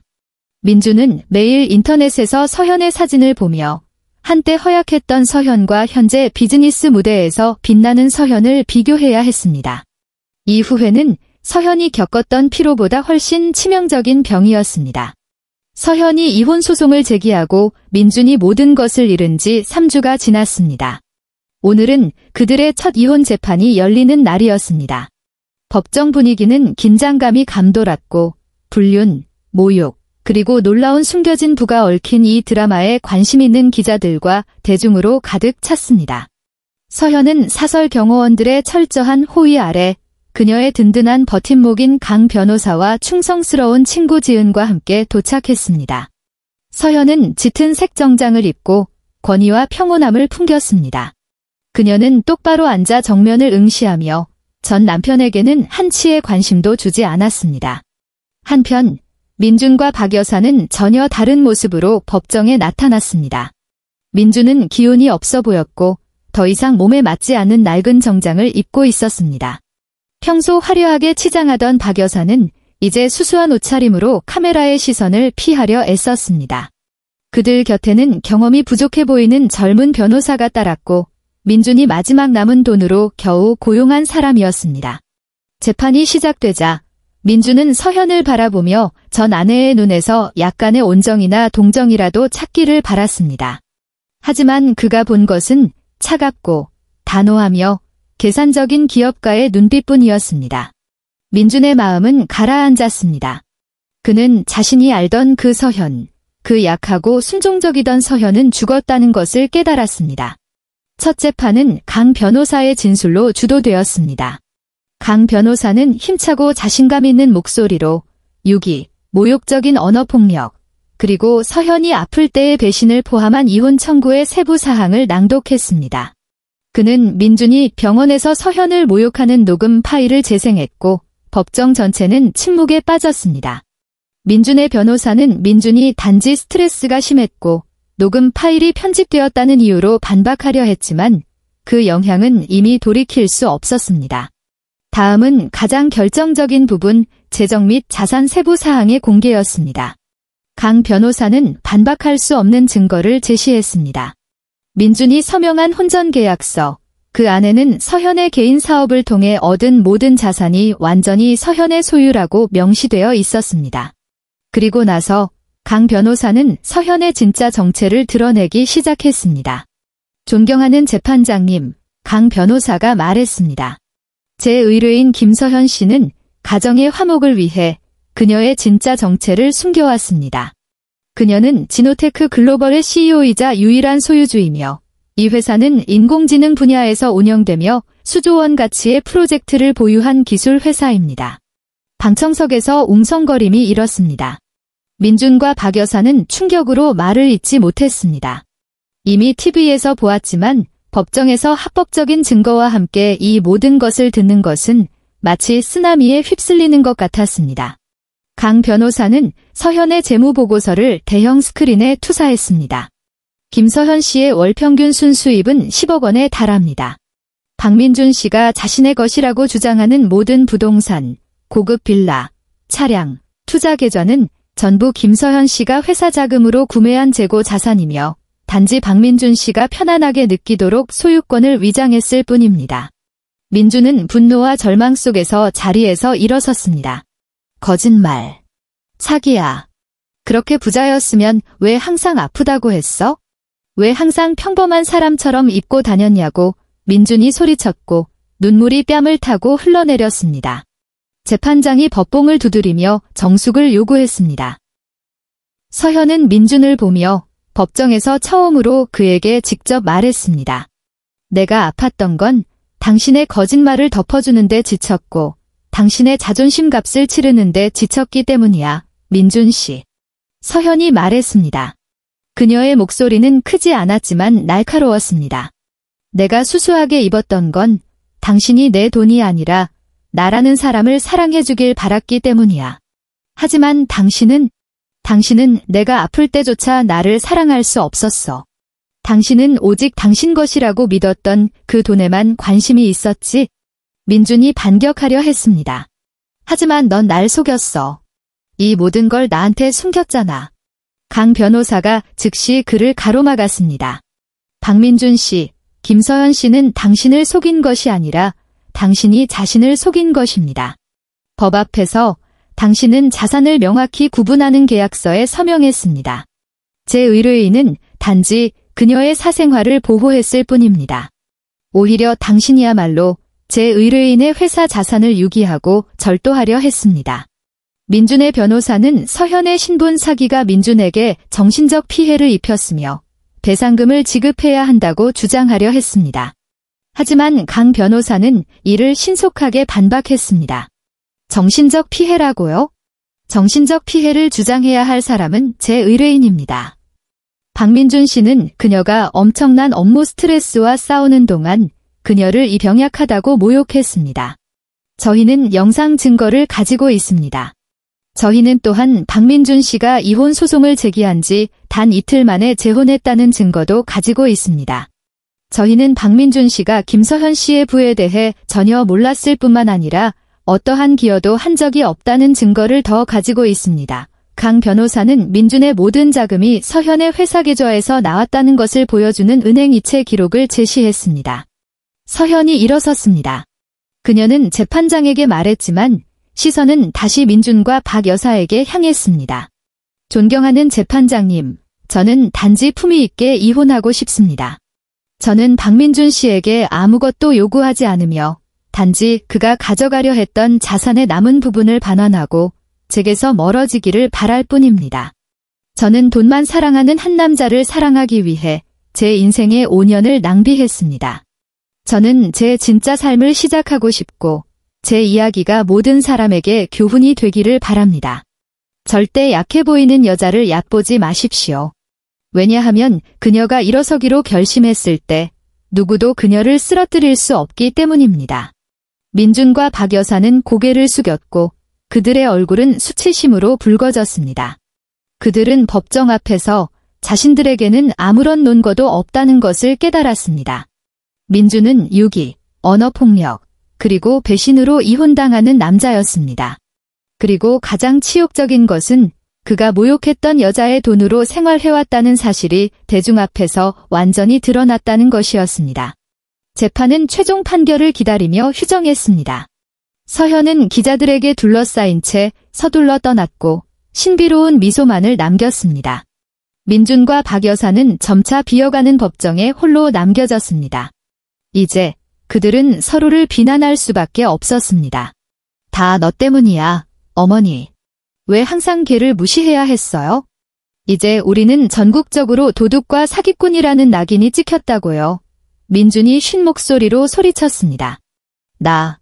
내가 바람 피웠잖아, 민준아. 내가 걔가 아플 때 버렸잖아. 내 눈이 멀어서 걔가 누군지 못 알아본 거잖아. 박 여사가 반박했고 그녀의 눈에서 눈물이 터져 나왔습니다. 두 사람은 이 재판이 그들의 결혼 생활을 끝냈을 뿐만 아니라 그들의 명성과 호화로운 삶을 공식적으로 종결시켰다는 것을 깨달았습니다. 서현은 완벽하게 승리했고 진정한 힘은 빌린 지위가 아니라 한때 무시당했던 지혜와 노력에 있다는 것을 증명했습니다. 파멸적인 첫 이혼 재판 후 민준과 박 여사의 인생은 나락으로 떨어졌습니다. 언론의 재판 보도는 상황을 더욱 악화시켰습니다. 민준은 그의 떠들썩한 사건 때문에 상사로부터 배달원 일자리에서 해고당했습니다. 박 여사도 손님들이 불편해하고 그녀의 스캔들에 대해 계속 이야기하는 바람에 편의점에서 해고당했습니다. 그들은 이제 정말로 직업도, 돈도, 명성도 없었습니다. 좁은 전셋집에서의 생활은 곰팡이 냄새와 깊은 후회로 가득 찬 감옥과 같았습니다. 민준과 박 여사는 한 가지를 깨달았습니다. 서현에게 직접 용서를 구하지 않고는 그들은 더 이상 살아갈 수 없다는 것을. 그들은 마지막 대결을 결심했습니다. 자산을 되찾기 위해서가 아니라 자비를 구걸하고 어쩌면 약간의 경제적 도움이라도 받기 위해서였습니다. 그들은 이제 전 아내의 권력의 상징이 된 그 수조원 가치의 기술회사 지노테크 글로벌 본사 앞에서 서현을 기다리기로 계획했습니다. 정오 무렵 민준과 박 여사는 그 호화로운 마천루 맞은편에 붐비는 인도에 서 있었습니다. 민준은 낡은 셔츠를 입고 있었고 박 여사는 늙고 허약해 보였습니다. 그들은 TV에서 자신들을 알아본 사람들의 이상한 시선 아래 몇 시간을 기다렸습니다. 오후 무렵 호화로운 차량 행렬이 건물 앞에 멈춰 섰습니다. 서현이 차에서 내렸고 강 변호사, 지은, 그리고 몇 명의 건장한 사설 경호원들에게 둘러싸여 있었습니다. 서현은 차가운 눈빛을 가린 선글라스를 끼고 우아하고 위험 있어 보였습니다. 서현을 보자마자 민준과 박 여사는 즉시 길을 건너 인파를 뚫고 돌진했습니다. 서현의 경호원들이 즉시 그들을 막았지만 민준과 박 여사는 계속해서 몸부림쳤습니다. 서현아, 잠깐만. 제발, 민준이 쉰 목소리로 소리쳤습니다. 서현은 발걸음을 멈췄습니다. 그녀는 선글라스를 벗고 모든 것을 꿰뚫어보는 무표정한 눈빛으로 민준과 박 여사를 보았습니다. 그녀는 경호원들에게 잠시 물러나라고 신호하며 이 마지막 드라마의 막을 올렸습니다. 여긴 어쩐 일이야, 민준 씨? 우린 법정을 통해서만 처리하기로 하지 않았나? 서현이 물었습니다. 그녀의 목소리는 민준의 눈물범벅인 얼굴과 선명한 대조를 이루었습니다. 민준은 서현 앞에 무릎을 꿇었습니다. 한때 그토록 오만했던 남자에게는 이 얼마나 치욕적인 장면이었을까요? 서현아, 제발 용서해줘. 내가 잘못했어. 난 세상에서 가장 어리석은 남자야. 난 허상을 위해 다이아몬드를 버렸어. 이민준이 흐느꼈습니다. 내가 그렇게 부자인 줄 몰랐어. 내 오만함이 내 눈을 가렸어. 그 잔인한 말들 사과할게. 제발 집을 돌려달라는 게 아니야. 하지만 제발 일자리라도 줘. 나 이제 아무것도 없어. 서현아. 우리 엄마도 일자리가 없어. 박 여사도 무릎을 꿇었습니다. 그녀의 얼굴에는 더 이상 한 점의 오만함도 남아있지 않았습니다. 그녀는 서현의 치맛자락을 붙잡았습니다. 서현아, 제발, 내가 잘못했다. 내가 잘못했어. 내가 널 항상 무시했어. 후회한다. 얘야. 내가 널 재수없는 여자라고 부른 거 후회해. 내가 우리 삶을 지탱해준 천사였다는 걸 몰랐어. 제발 내 아들이 길거리에 나앉게 하지 마. 우리 이제 아무것도 없어. 박 여사가 울며 눈물이 인도를 적셨습니다. 지은과 강 변호사는 그저 조용히 이 뒤늦은 후회의 드라마를 지켜보았습니다. 서현은 땅에 무릎 꿇고 있는 민준과 박 여사를 보았습니다. 그녀는 심호흡을 하고 목소리는 차갑고 감정이 없었습니다. 후회. 당신들은 내 돈을 잃어서 후회하는 건가? 아니면 나를 상처 줘서 후회하는 건가? 민준 씨, 박 여사님, 만약 내가 여전히 당신들 눈에 가난하고 병약한 아내였다면 당신들은 절대 이렇게 달려와 구걸하지 않았을 거야. 서현은 한 걸음 뒤로 물러섰습니다. 나는 당신들에게 5년의 기회를 줬어. 5년 동안 나는 당신들이 호화로운 삶을 즐기게 했지? 5년 동안 나는 당신들이 내 재산뿐만 아니라 내 가치를 알아주길 바랐어. 하지만 당신들은 뭘 했지? 당신들은 나를 비웃고 버리고 내가 가장 약해졌을 때 내게서 훔치려 했어. 서현은 민준을 똑바로 쳐다보았습니다. 나는 당신에게 일자리를 주지 않을 거야. 민준 씨 돈도 주지 않을 거고. 만약 내가 그렇게 한다면 당신은 영원히 배우지 못할 거야. 당신은 느껴봐야 해. 호화로운 가면 없이, 내 돈 없이 처음부터 다시 삶을 재건하는 것이 무엇을 의미하는지. 당신은 느껴봐야 해. 내가 한때 그랬던 것처럼 무시당하는 것이 어떤 기분인지. 민주는 서현의 손을 잡으려 했습니다. 하지만 난 내 남편이었어. 서현아. 우리 행복했었잖아. 서현은 손을 뿌리쳤습니다. 우린 행복하지 않았어. 우린 거짓말 속에서 살았지? 이제 거짓말은 끝났어. 나는 진짜 김서현이 되었고 이 세상에 더 이상 내 자리는 없어. 서현은 박 여사에게 돌아섰습니다.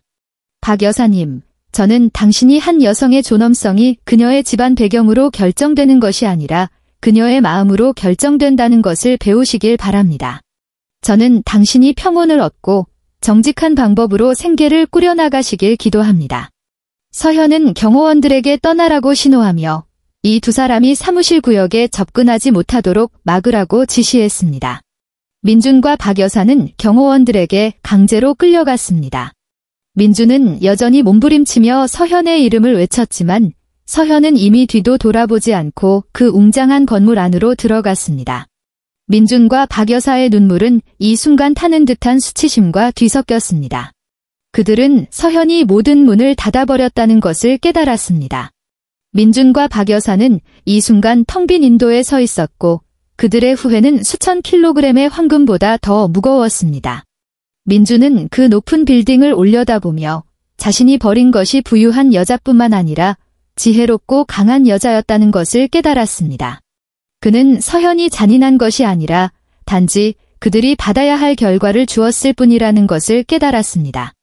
민준은 어머니를 껴안고 울며 그들의 삶이 완전히 파괴되었고 그 파괴는 그들 자신이 자초한 것이라는 것을 깨달았습니다. 이 마지막 대결은 서현이 앞으로 나아갔고 그들 두 사람은 후회로 가득 찬 과거에 남겨졌다는 사실만을 확인시켜 주었을 뿐입니다. 서현의 사무실 앞에서 벌어진 굴욕적인 대치 후 민준과 박 여사는 상심한 채 전셋집으로 돌아왔습니다. 그들은 더 이상 돌아갈 길이 없다는 것을 깨달았습니다. 서현은 재정적으로뿐만 아니라 감정적으로도 문을 닫아버렸습니다. 그들의 후회는 더 이상 서현 앞에서 벌이는 연극이 아니라 그들이 짊어져야 할 무거운 짐이 되었습니다. 다음 날 민주는 압류 당일에 그를 버린 전처 윤하에게 연락을 시도했습니다. 그는 윤하가 최소한의 동정심이라도 혹은 하다못해 약간의 돈이라도 가지고 있기를 바랐습니다. 하지만 그의 모든 전화는 받지 않았습니다. 민주는 결국 윤하가 이전에 살던 고급 아파트로 그녀를 찾아가기로 결심했습니다. 그는 불안한 마음으로 그곳에 도착했습니다. 윤하의 아파트 문 앞에서 민주는 무표정한 경비원에게 가로막혔습니다. 죄송합니다. 선생님. 윤하 씨는 2주 전에 이미 이사 갔습니다. 아파트를 비우고 임대 계약을 해지했습니다. 경비원이 짧게 말했습니다. 이사 갔다고요? 어디로요? 무슨 말이라도 남겼나요? 민준이 애원하는 말투로 물었습니다. 경비원은 고개를 저었습니다. 윤하 씨는 아무런 정보도 남기지 않았고 그냥 큰 여행 가방 하나 들고 떠났습니다. 안의 물건은 이미 다 가져갔고 아주 서두르는 것 같았습니다. 민주는 다시 한번 세상이 무너지는 것을 느꼈습니다. 그가 서현을 대체하기 위해 선택했던 그 여자, 그가 행복과 지위를 가져다 줄 것이라고 믿었던 그 여자가 민준에게 재산이 없다는 것을 알자마자 흔적도 없이 그를 버렸습니다. 윤하는 오직 그의 자산만을 노렸고 자산이 사라지자 윤하도 사라졌습니다. 민주는 윤하가 얼마나 위선적이었는지 그리고 한때 윤하와 서현을 비교했던 자신이 얼마나 어리석었는지 깨달았습니다.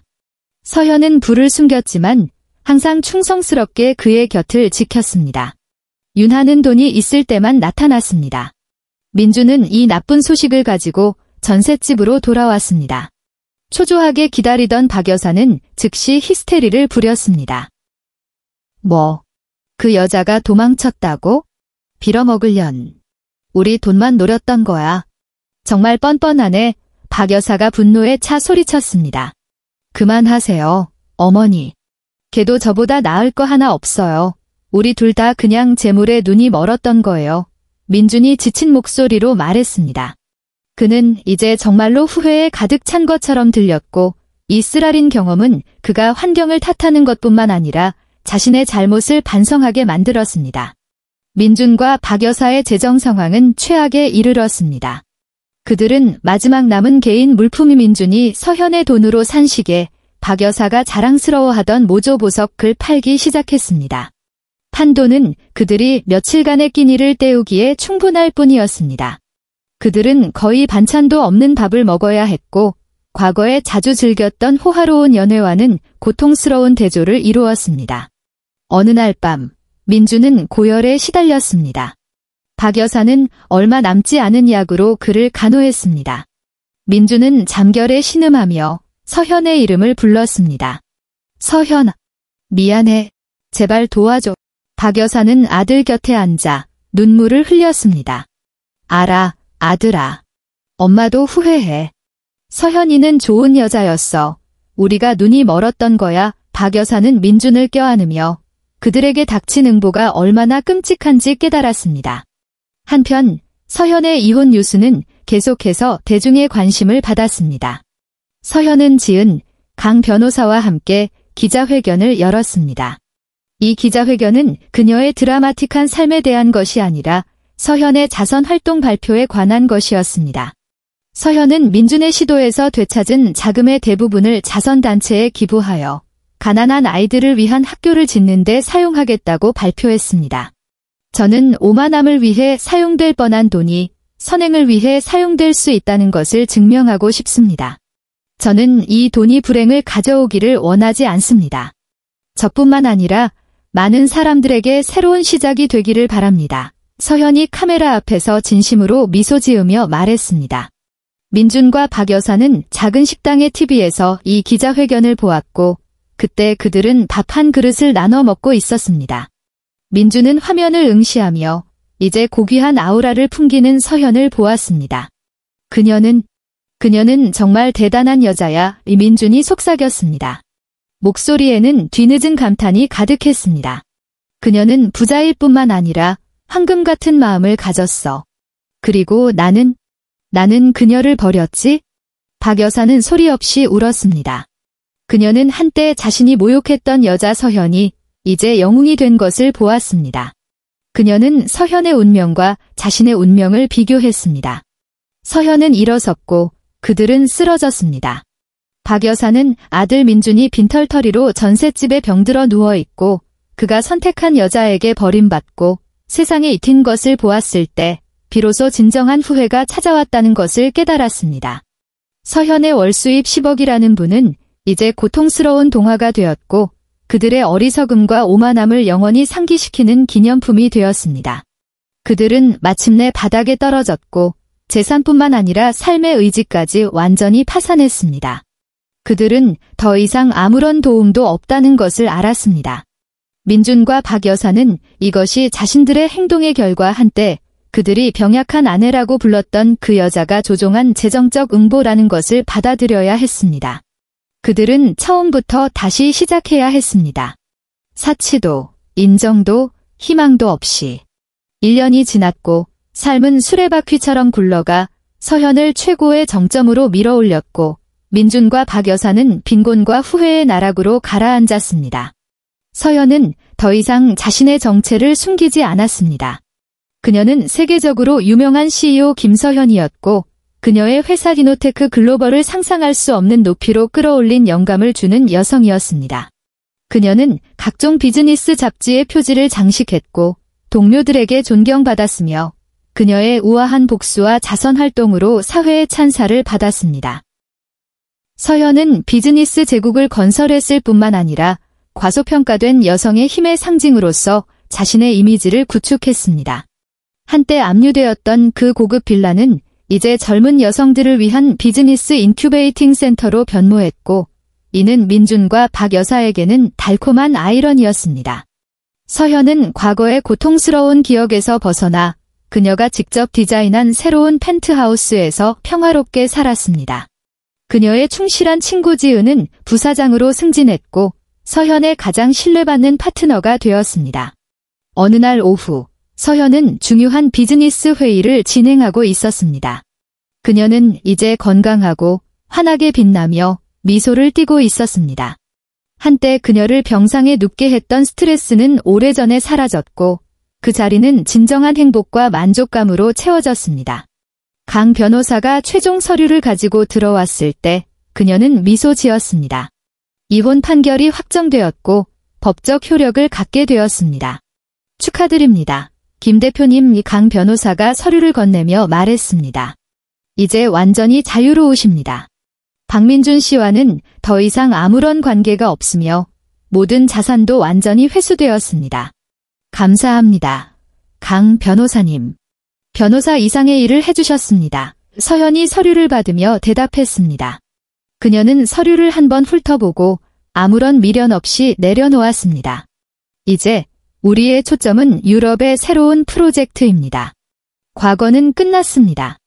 한편 민준과 박 여사의 운명은 전혀 달랐습니다.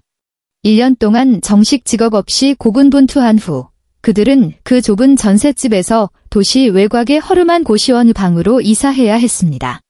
민준은 일용직 임시직으로 일하며 수입은 겨우 입에 풀칠할 정도였습니다. 그는 더 이상 숨을 수 없었고 그의 명성은 완전히 망가졌습니다. 그가 괜찮은 일자리를 찾으려 할 때마다 서현의 인터뷰와 그의 모욕적인 녹음 파일은 그림자처럼 그를 따라다녔습니다. 박 여사는 이제 영양실조와 스트레스로 늙고 병약해져 대부분의 시간을 고시원방에서 보냈습니다. 그녀는 더 이상 오만하지 않았고 매일 서현에게 했던 그 모진 말들을 후회했습니다. 그녀는 종종 울었고 삶의 고단함 때문만이 아니라 자신이 아들의 미래를 직접 망쳤다는 것을 깨달았기 때문이었습니다. 어느 날 밤, 민주는 고시원방 앞에 멍하니 앉아 있었습니다. 그는 길 건너 식당의 공용 TV에 서현이 나오는 것을 보았습니다. 서현은 국제포럼에서 영감을 주는 연설을 하고 있었습니다. 한 여성의 힘은 남편의 지지가 얼마나 큰가로 측정되는 것이 아니라 그녀가 쓰러진 후 얼마나 굳건히 일어설 수 있는가로 측정됩니다. 다른 사람이 당신의 가치를 정의하게 두지 마십시오. 한 여성의 진정한 왕관은 그녀의 존엄성, 지혜, 그리고 재정적 자유입니다. 서현이 연설에서 말했습니다. 민주는 눈물을 글썽이며 화면을 응시했습니다. 그는 더 이상 서현을 미워하지 않았고 오히려 감탄과 후회로 가득 찼습니다. 민주는 자신이 이혼한 것이 행복, 고귀함, 그리고 자기 자신의 존엄성이었다는 것을 깨달았습니다. 그는 순간의 오만을 위해 그에게 모든 것을 준 여자를 버렸습니다. 그 후회는 이제 그가 가진 유일한 자산이 되었습니다. 고시원 방에서 박 여사는 허약한 목소리로 민준을 불렀습니다. 민준아, 엄마가 너한테 사과하고 싶다. 엄마가 잘못했어. 엄마가 너를 오만한 남자로 만들었어. 우리가 서현이한테 나쁜 짓을 했고 이제 이게 우리의 응보야, 아들아. 민준은 안으로 들어가 어머니를 껴안았습니다. 우리는 이 모든 것을 받아들여야 해요, 어머니. 서현이가 옳았어요. 우리는 처음부터 다시 시작해야 해요. 이번에는 오만함 없이, 그리고 더 이상 다른 사람의 권리를 빼앗으려 하지 않고. 도시의 다른 편에서 서현은 새로운 성취를 축하하고 있었습니다. 그녀는 더 이상 사랑이나 복수를 구하지 않았고 자기 자신과 자신의 사업에서 진정한 사랑을 찾았습니다. 그녀는 종종 지은 강 변호사와 함께 저녁 식사를 하며 그들의 자유와 성공을 축하했습니다.